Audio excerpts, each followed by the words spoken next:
Aita Manuel Larramendi, 1680, 1776.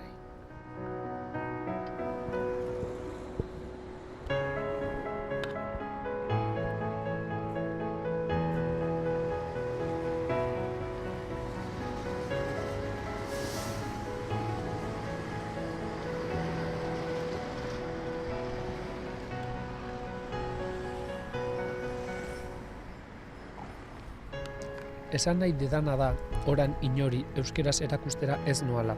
Ez bada, hari marin nolere bait laguntzera, eta horiek salbatzeko beharren diran gauzak ondo adirazotzera. Euskara garbi-garbian guztia ipini banizun, etzen duan guztia entendituko, ta hala ez nuen deseo nuena logratuko.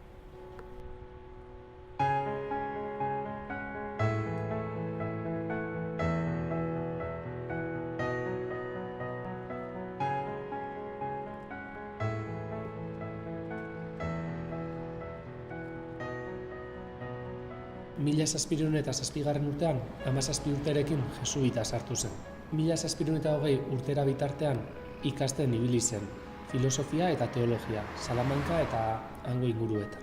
Ikasketak bukatu bezain laster, irakaskuntzan hasi zen, filosofia irakatsiz Plentzion. Sermoilari trebea bilakatu zen. Herriz herri, sermoi eta predikutan ibiltzen zen.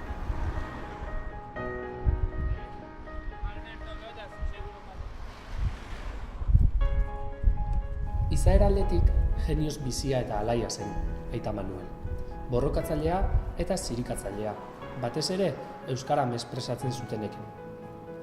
Eztabaidakideekin jolas egitea atsegin zuen, baina ez zegoen antzematerik non hasi eta non bukatzen zen bere txantxa. Eta horrela, gehienetan ironiarekin astintzen zituen bere etsaia. Erantzun eta kontraerantzunaren jokoan, beti maisuki egiten zuen iruzur. Eta Larramendiren azken helburua, bere helburu nagusia, euskararen etsaiak isilaraztea zen. Ez dakit zer esain dizutedan. Aspaldi nabil nola Euskal Herriak edertu, eta jasoko ditudan. 5 gau ilun eta 5 egun argi iragoak ditut, egiteko honetan. Baita gure euskera, hizkuntza guztien zaharrena, haien garain nola ezarriko dedan.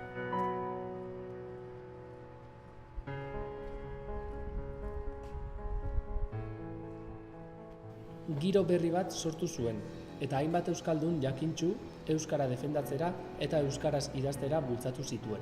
Berak, tamalez, ia apologista gehientsuenek bezalaxe oso gutxi idatzi zuen euskaraz. Hala ere, euskara goi mailan jarri zuen, euskaldunon mintzaiari merezi zuen ohorea ematen ziolarik.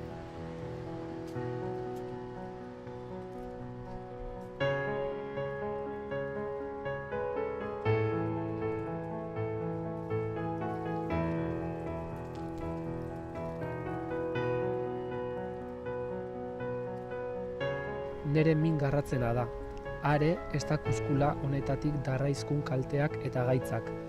Era, dirudienez, ezagutuko ere ez ditugula, ditugun on pizkak galdu ditzagun artean.